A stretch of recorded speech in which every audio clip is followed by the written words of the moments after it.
Assalamualaikum warahmatullahi wabarakatuh. Kami dari kelompok 3 ingin mempresentasikan hasil kerja kami. Perkenalkan dari kelompok kami yaitu ada Ahmad Rizkullah, Hoironi Kurniasya, saya Muhammad Randi, dan Rahmat. Next. Pertama tentang games. Teori games matematika memandang lingkungan multi-agent sebagai game, asalkan dampak dari masing-masing agent terhadap yang lain signifikan, terlepas dari apakah agentnya kooperatif atau kompetitif. Game telah melibatkan kemampuan intelektual manusia, terkadang sampai tingkat mengkhawatirkan. Bagi peneliti AI, sifat abstrak dari game membuat mereka menjadi subjek, membuat game itu menjadi subjek yang menarik untuk dipelajari. Next. Sebuah permainan secara formal dapat mendefinisikan sebagai jenis masalah pencarian dengan elemen-elemen berikut, yaitu S0 keadaan awal, layers, action, result, terminal test, dan utility. Next. Status awal atau fungsi action dan fungsi result menentukan pohon permainan untuk game. Pohon di mana node adalah status game dan ujung dari pergerakan. Jadi pohon permainan paling baik dianggap sebagai file konstruksi teoritis yang tidak dapat kita sadari di dunia fisik. Tapi terlepas dari ukurannya pohon permainan, tugas Max adalah mencari langkah yang baik. Kita menggunakan istilah search tree untuk pohon yang ditumpangkan di pohon permainan lengkap dan memeriksa cukup node untuk memungkinkan pemain untuk menentukan langkah apa yang harus diambil. Next. Gambar di samping adalah permainan tic-tac-toe.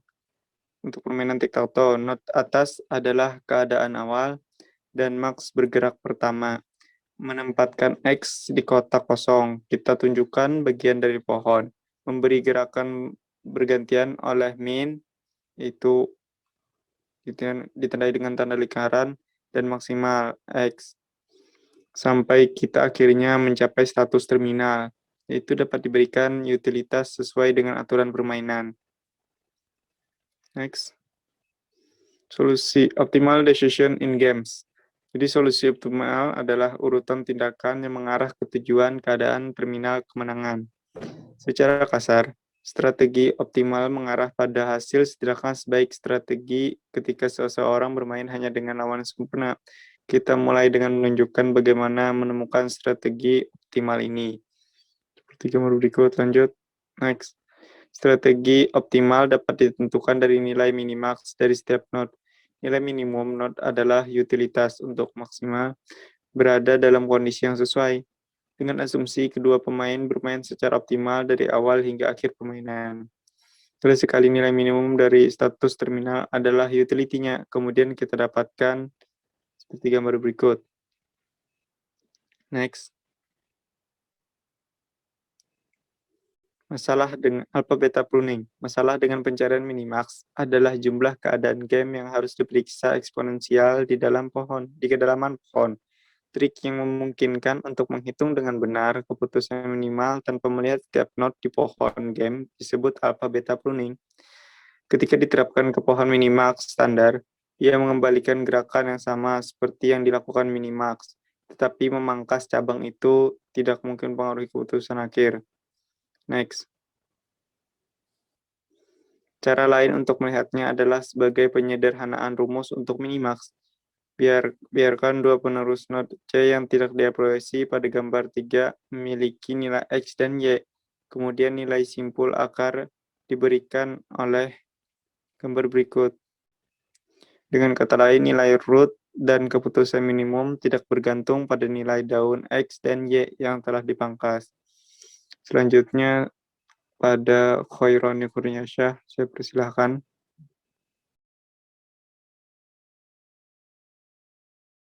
Selanjutnya untuk tahapan perhitungan keputusan optimal untuk game tree seperti pada di gambar. Di setiap titik kita tunjukkan kisaran nilai yang mungkin untuk setiap node. Untuk gambar yang A, daun pertama di bawah B memiliki nilai 3. Oleh karena itu, B yang merupakan simpul min memiliki nilai paling banyak 3. Untuk gambar B, daun kedua di bawah B memiliki nilai 12. Min akan menghindari langkah ini, jadi nilai B masih paling banyak 3. Selanjutnya untuk gambar yang C, daun ketiga di bawah B memiliki nilai 8. Kita telah melihat semua status penerus B, jadi pada simpul B, nilai B yang tepat adalah 3. Selanjutnya untuk gambar yang D, daun pertama di bawah C bernilai 2. Oleh karena itu, C yang merupakan simpul min memiliki nilai paling banyak 2. Karena pada simpul min di B tadi bernilai 3, jadi max yang ada di nilai max tidak akan pernah memilih C karena nilainya 2 tadi. Selanjutnya untuk gambar yang E, daun pertama di bawah D bernilai 14. Jadi D bernilai paling banyak 14. Karena 14 lebih tinggi dari 3, maka dilanjutkan proses penelusurannya.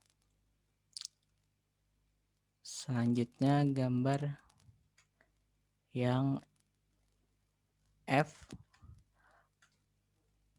penerus kedua D bernilai 5. Jadi karena nilainya lebih dari 3 tadi yang di B, maka masih dilanjutkan penelusuran nilai. Selanjutnya nilai yang ketiga yang didapat adalah 2. Jadi keputusan max di akarnya akan pindah ke B yang memberikan nilai 3. Alpha beta pruning mendapatkan namanya dari 2 parameter yang menjelaskan batasan pada nilai yang dicadangkan yang muncul di mana saja sepanjang jalan. Alpha adalah nilai pilihan terbaik, yaitu nilai tertinggi yang kita temukan pada titik pilihan di sepanjang jalan untuk max. Sedangkan beta adalah nilai pilihan terbaik atau nilai terendah yang kita temukan pada titik sepanjang jalan untuk min. Gambar di atas merupakan kasus umum untuk alpha beta pruning. Jika M lebih baik dari N untuk player, kita tidak akan pernah mencapai N dalam permainan. Selanjutnya, imperfect real-time decision. Algoritma minimax menghasilkan seluruh ruang pencarian game. Sedangkan algoritma alpha beta memungkinkan kita memangkas sebagian besar. Namun alpha beta masih harus dicari sampai ke status terminal, setidaknya sebagian dari ruangan pencarian. Dalaman ini biasanya tidak praktis karena gerakan harus dilakukan dalam jumlah waktu yang wajar, biasanya beberapa menit. Lanjutkan heuristik minimax untuk state S dan kedalaman maksimum D seperti ada di gambar. Stochastic games. Banyak permainan mencerminkan ketidakpastian dengan memasukkan elemen acak seperti melempar dadu yang kita sebut dengan permainan stokastik. Gambar 8 merupakan salah satu contoh permainan backgammon yang tujuan permainan ini adalah untuk menggerakkan semua bidak dari papan. Selanjutnya gambar 9 merupakan not peluang ditunjukkan sebagai lingkaran pada gambar yang ada bertuliskan chance atau peluang. Not terminal dan not max dan min, di mana lemparan dadu diketahui bekerja persis sama seperti sebelumnya. Untuk not peluang kita hitung nilai yang diharapkan, yang merupakan jumlah nilai dari semua hasil, ditimbang dengan kemungkinan setiap aksi peluang. Seperti pada gambar di mana R mewakili kemungkinan lemparan dadu atau kejadian peluang, dan result dengan dua parameter S dan R adalah kondisi sama dengan S, dengan tambahan fakta bahwa hasil lemparan dadu adalah R. Partially observable games. Catur sering digambarkan sebagai miniatur perang, tetapi tidak memiliki karakteristik utama yaitu observasi parsial. Hasil dari peperangan mencakup penggunaan pengintai dan mata-mata untuk mengumpulkan informasi dan penggunaan penyembunyian dan tebing untuk membingungkan musuh. Permainan yang dapat diamati sebagian memiliki karakteristik dan dengan demikian secara kualitatif berbeda dari permainan yang dijelaskan pada bagian sebelumnya. Selanjutnya kepada Ahmad Rizkullah dipersilakan.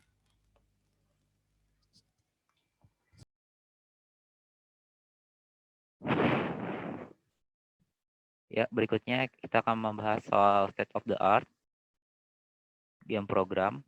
Di sini kita akan membahas soal catur, yakni program Deep Blue yang sekarang telah pensiun. Program ini terkenal pernah mengalahkan juara dunia, yakni Garry Kasparov.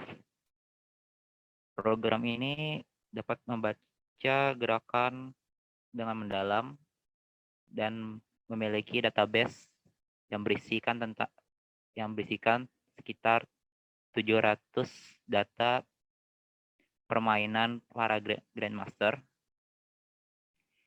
Deep Blue ini dapat bermain dengan sempurna, bahkan dalam beberapa kasus ketika banyak gerakan menjauhi dari skakmat. Berikutnya ada Hydra, yakni adalah penerus dari Deep Blue.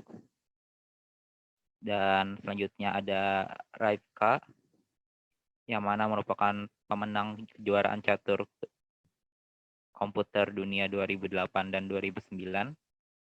Keunggulan utamanya yakni program ini disetel oleh Pasik Raslih dan 3 Grandmaster lainnya.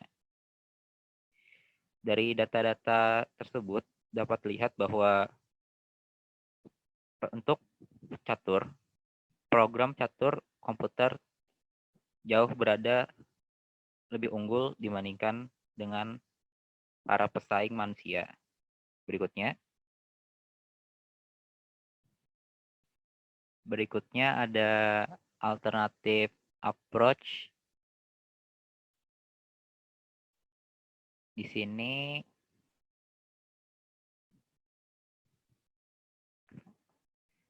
karena menghitung keputusan optimal dalam game tidak bisa dipecahkan dalam beberapa banyak kasus, semua algoritma harus membuat beberapa asumsi dan perkiraan.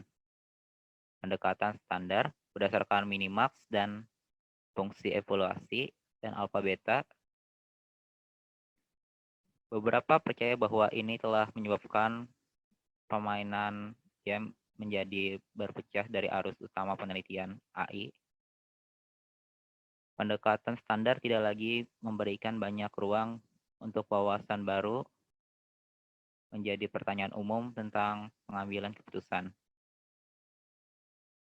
Dapat dilihat dari gambar, yakni pohon permainan 2 lapis yang minimax heuristiknya mungkin saja membuat kesalahan. Berikutnya.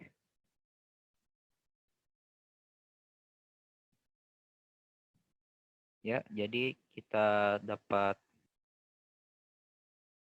telah melihat berbagai permainan untuk memahami apa artinya permainan yang optimal dan untuk memahami bagaimana bermain dengan baik dalam latihan. Ide penting yang kita dapat yakni sebuah permainan dapat ditentukan oleh kondisi awal, bagaimana papan diatur, tindakan setiap keadaan, hasil dari setiap tindakan, tes terminal, dan fungsi utilitas yang berlaku untuk status terminal. Dan juga permainan dapat dihubungkan erat dengan pembuatan dan permainan merupakan salah satu bidang studi kecerdasan buatan tertua. Dan biasanya untuk mempermudah pencarian agar lebih efektif dilakukan dengan cara menghilangkan stok pohon yang tidak relevan sehingga pencarian dapat lebih mudah dan cepat. Berikutnya, permainan untung-untungan dapat ditangani dengan memperluas algoritma minimax-nya, yakni dengan menambahkan node peluang untuk dengan mengambil utilitas rata-rata dari semua turunannya yang dibobotkan dengan probabilitas masing-masing turunan. Program bahkan telah mengalahkan pemain manusia dalam permainan seperti catur, checkers, dan Othello. Manusia dapat mempertahankan keunggulan dalam beberapa game, yakni game yang informasinya tidak sempurna seperti poker, bridge, dan Critchfield. Dan dalam game dengan faktor percabangan yang sangat besar dan sedikit pengetahuan heuristiknya seperti Go. Berikutnya. Ya, berikut ada soal-soal latihan yang mungkin dapat dikerjakan untuk mendalami kembali materi yang telah kami jelaskan. Selanjutnya, defining constraint satisfaction problem. Constraint satisfaction problem terdiri dari 3 komponen, yakni X, D, dan C. X adalah himpunan variabel yang isinya ada X1 dan begitu seterusnya sampai Xn. D adalah himpunan domain yang isinya ada D1 dan seterusnya sampai Dn, yang mana 1 untuk setiap variabel. Lalu ada C, yakni adalah himpunan constraint yang menentukan kombinasi values yang diinginkan. Selanjutnya, next.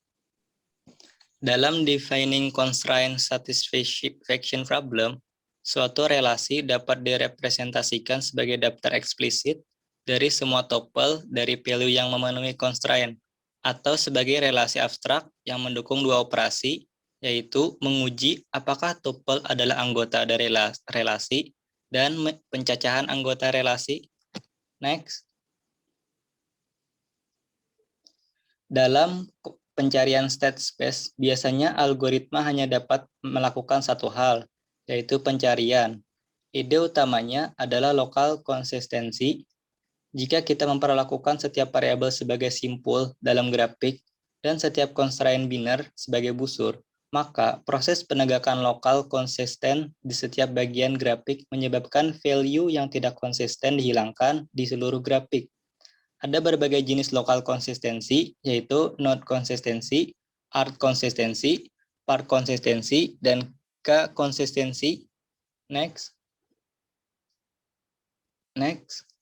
Dalam backtracking search for CSPS, sebagai contoh, dalam simpul pohon pencarian, untuk mewarnai peta Australia, kita mungkin membuat pilihan antara SA sama dengan red, atau SA sama dengan green, atau SA sama dengan blue.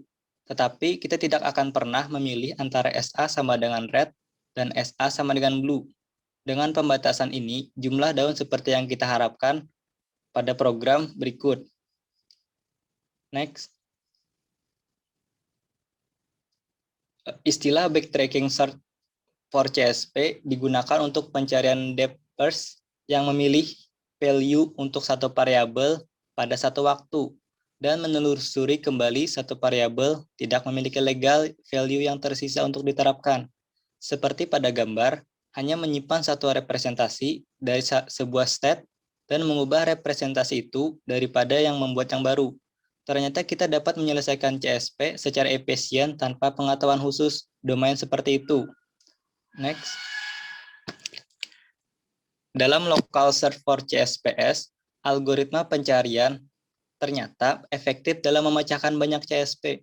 Dengan menggunakan formulasi state lengkap, state awal memberikan value ke setiap variabel, dan pencarian mengubah value variable satu persatu. Misalnya dalam problem 8 queen, state awal mungkin merupakan konfigurasi acak dari 8 queen dan 8 kolom.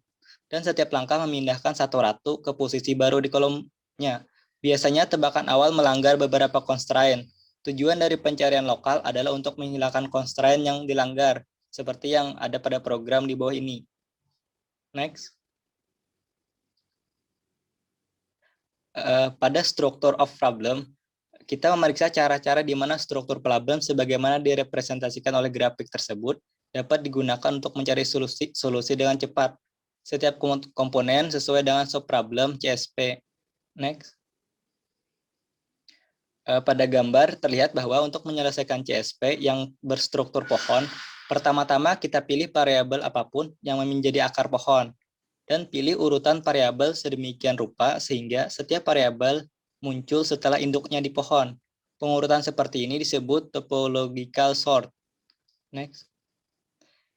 Kesimpulan dari pembahasan tersebut yaitu pertama, constraint satisfaction problem atau CSP mewakili state dengan sekumpulan variabel atau value yang berpasangan dan memiliki kondisi solusi dengan satu set constraint pada variabel.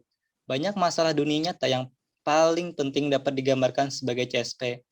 Yang kedua, sejumlah teknik inferensia menggunakan constraint untuk menyimpulkan pasangan variabel atau value mana yang konsisten dan mana yang tidak. Ini termasuk not, art, part, dan k-konsistensi. Yang ketiga, backtracking search, yaitu suatu bentuk penelusuran depth first, biasanya digunakan untuk menyelesaikan CSP. Inferensia bisa terjalin dengan pencarian. Yang keempat, minimum enrhyming value dan degree heuristic adalah metode domain independent untuk memutuskan variabel mana yang akan dipilih berikutnya. Dalam pencarian backtracking, the last constraining value heuristic membantu dalam memutuskan value mana yang akan dicoba terlebih dahulu untuk diberikan variabel. Pencarian backtracking terjadi ketika tidak ada legal assessment yang dapat ditemukan untuk variabel. Complex directed backjumping backtrack ke sumber problem. Selanjutnya, pencarian lokal menggunakan heuristic mean kompleks juga telah diterapkan untuk CSP dengan sukses besar. Selanjutnya, kompleksitas penyelesaian CSP sangat terkait dengan struktur grafik constraint-nya, yaitu problem pohon struktur dapat diselesaikan dalam waktu linear. Next. Untuk memahami lebih jauh lagi tentang materi sebelumnya, sebaiknya kawan-kawan menyelesaikan latihan sebagai berikut. Demikianlah penjelasan yang dapat kami sampaikan pada video kali ini. Jika terdapat banyak kesalahan dan kekurangan, kami mohon maaf. Terima kasih. Wassalamualaikum warahmatullahi wabarakatuh.